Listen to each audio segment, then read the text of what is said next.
નિયત સંબંધની ઉપયોગિતા જણાવો. નિયત સંબંધની કેટલીક ઉપયોગિતા નીચે મુજબ છે. 1. નિયત સંબંધની મદદથી બે સહસંબંધિત ચલો વચ્ચેનો વિધેયાત્મક સંબંધ જાણી શકાય છે. 2. એક વખત વિધેયાત્મક સંબંધ પ્રસ્થાપિત થઈ જાય પછી નિરપેક્ષ ચલ x ની જ્ઞાત કિંમત પરથી સાપેક્ષ ચલ y ની અજ્ઞાત કિંમતનું અનુમાન મેળવી શકાય છે. 3. આપણે નિરપેક્ષ ચલ x ની કિંમતમાં થતા એકમ ફેરફારથી ચલ y માં થતો અંદાજિત ફેરફાર જાણી શકીએ છીએ. 4.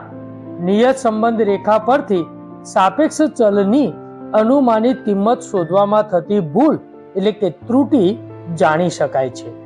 5.